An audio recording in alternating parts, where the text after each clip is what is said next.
Tahun 2020, pemerintah Kota Kupang dan DPRD sepakat meloloskan peraturan daerah tentang program rehabilitasi rumah bagi masyarakat berpenghasilan rendah atau MBR. Awalnya program ini dibahas dan disepakati dengan anggaran 5 miliar rupiah. Namun harus direfocusing menjadi 2,5 miliar rupiah dengan perincian kegiatan peningkatan kualitas rumah dan alokasi anggaran untuk setiap rumah sebesar 10 juta rupiah. Rencana semula penerima manfaat harusnya mencapai 250 unit rumah. Namun dalam pelaksanaannya, pemerintah kota membagi anggaran tersebut menjadi dua program, yakni bedah rumah sebanyak 42 rumah dan peningkatan kualitas rumah sebanyak 30 rumah. Totalnya hanya 72 rumah.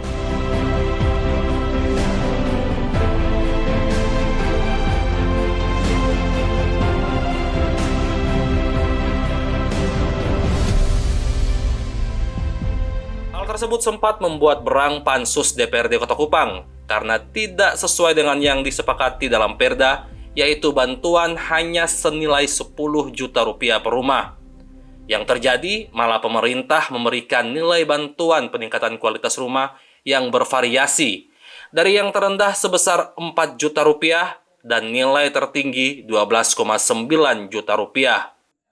Sedangkan untuk pembangunan 42 rumah tidak pernah dilakukan pembahasan di tingkat DPRD, mulai dari perencanaan maupun pengawasan. Hasilnya pembangunan 42 rumah itu tidak memiliki petunjuk teknis dan tidak jelas siapa yang berhak menerima bantuan rumah tersebut. Sehingga terjadilah besaran bantuan bervariasi. Harganya ada yang mendapatkan 40 juta rupiah, tapi ada yang menerima 82,5 juta rupiah. Program dengan anggaran hampir senilai 2,5 miliar rupiah tersebut dibagi dua, yaitu bedah rumah sebanyak 42 unit yang menelan anggaran 21 miliar rupiah dan peningkatan kualitas 30 unit rumah dengan anggaran 306,7 juta rupiah. Ini juga sebenarnya jauh dari harapan.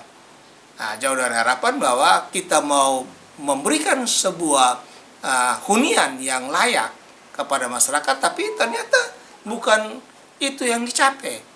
Huniannya jadinya gimana ya? Banyak masyarakat yang mengeluh terhadap itu karena huniannya tidak sesuai dengan yang mereka harapkan. Contohnya temboknya miring, kemudian mereka mau menyelesaikan dengan plester, tentunya makan bahan yang cukup besar. Karena ketika plester harus mendapatkan permukaan yang rata. Nah, kalau dia bengkok, melengkung, maka ada bidang-bidang tertentu yang sangat tebal. Dan itu juga mengganggu konstruksi. Tidak baik. Nah, itu dari sisi estetika untuk bagaimana kelanjutan daripada pembangunan itu rumah. Tapi kalau menurut saya estetika itu cukup penting. Nah, estetika cukup penting karena di dalam setiap penawaran yang namanya rencana anggaran biaya yang ditawarkan oleh pihak ketiga kepada pemerintah itu tentunya di dalamnya ada tenaga, tukang profesional dan pekerja. Nah, biasanya di dalam itu kalau sebuah konstruksi yang besar ya bisa 30-40% biaya itu. Nah, tentunya dibayar dengan kualitas dia.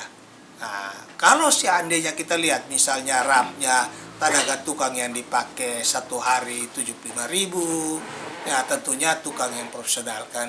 Nah, kalau seperti itu, kemudian pekerja juga 50.000, maka harusnya hasilnya baik. Nah, gitu. Jadi kalau dari tampilan luar secara estetika, maka saya bisa katakan bahwa ada semacam pemanfaatan anggaran yang tidak sesuai dengan penawaran. Nah, kalau misalnya di dalam sebuah orang, kemudian biaya tukangnya 30% saja dari biaya keseluruhan, maka bisa dikatakan bahwa ada 15 juta.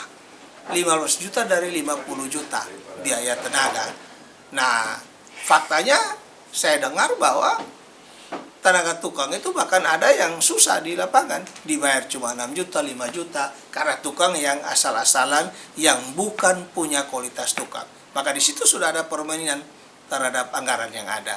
Nah, bayangkan kalau jumlah rumah itu sangat besar sampai dengan sekarang ada 259 yang dikerjakan oleh APBD Kota Kupang. Total keseluruhan dalam 3 tahun anggaran 2020, 2021, dan 2022. Total jumlahnya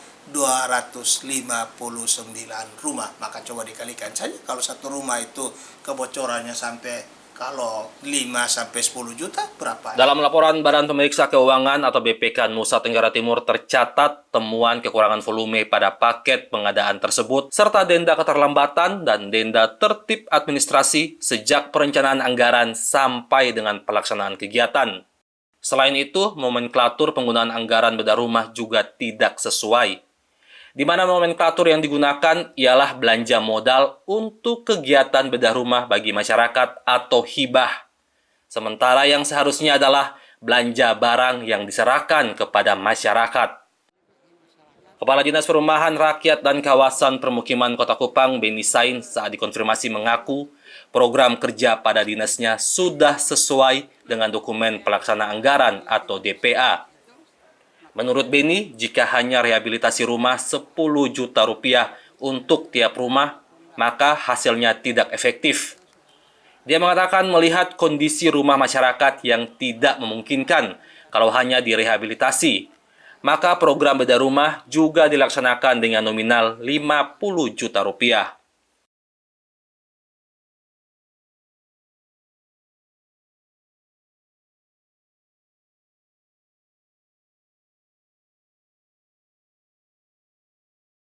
Rumah tidak layak huni itu relatif cukup banyak. Dan memang salah satu tugas pemerintah daerah adalah salah satunya adalah menyiapkan rumah tidak layak huni bagi masyarakat yang berpenghasilan rendah. Jadi itu urusan wajib untuk daerah.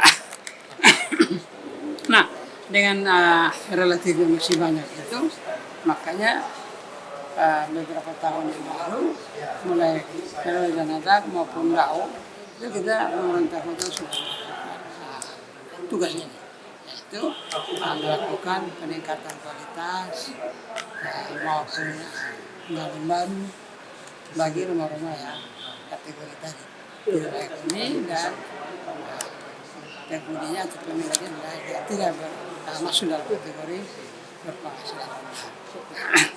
Kami mendatangi beberapa masyarakat yang menjadi penerima bantuan tersebut. Hampir semuanya mengaku kaget nama mereka masuk dalam daftar penerima program tersebut. Bahkan ada yang mendapatkan bangun baru, bukan dibedah. Absolon penerima bantuan senilai 82,554 juta rupiah contohnya. Awalnya dia bukan warga Kelurahan Manulai II. Namun karena tidak memiliki rumah dan hanya memiliki tanah di daerah tersebut, dia mendapatkan bantuan program tersebut dengan dibangun baru. Dia mengatakan sebelumnya kami tinggal di Kelurahan Oiba, namun setelah mendapatkan bantuan pada tahun 2021, kami pindah ke Kelurahan Manulai II.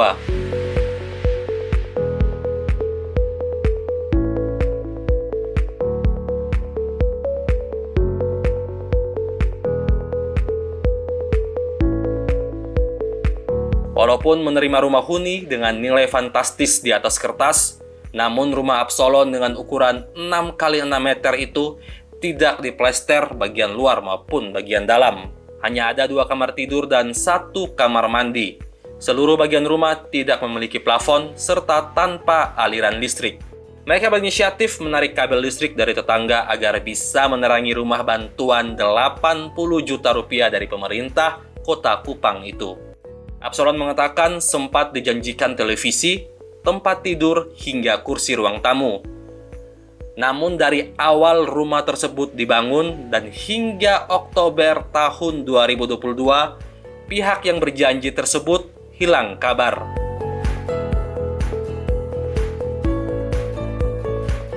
Melalui data LPSE Kota Kupang ditemukan data bahwa tender ini diikuti oleh 4 perusahaan, yaitu CV Tuak Mandiri, CV Sinar Nagamas, Kencana Sakti, dan CV Kurnia Sejati Utama.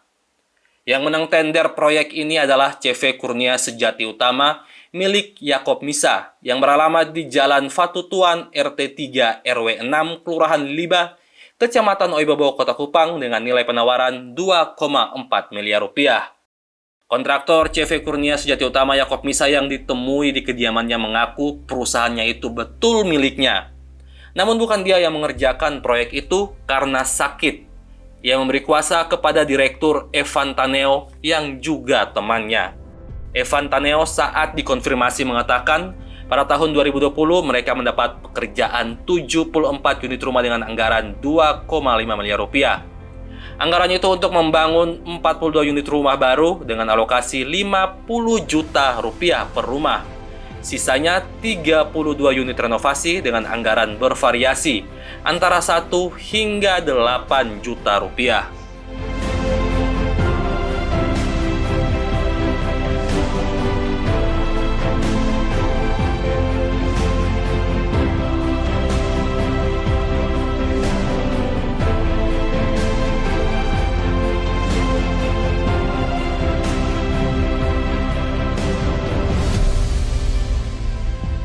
Program bantuan beda rumah terus dilanjutkan pemerintah Kota Kupang hingga tahun 2022. Tahun 2020 dianggarkan 2,4 miliar rupiah. Tahun 2021, 3,4 miliar rupiah. Meningkat drastis di tahun 2022 menjadi 6 miliar rupiah. Total anggaran selama 3 tahun program kebanggaan milik pemerintah kota ini mencapai 11,9 miliar rupiah, hampir 12 miliar rupiah.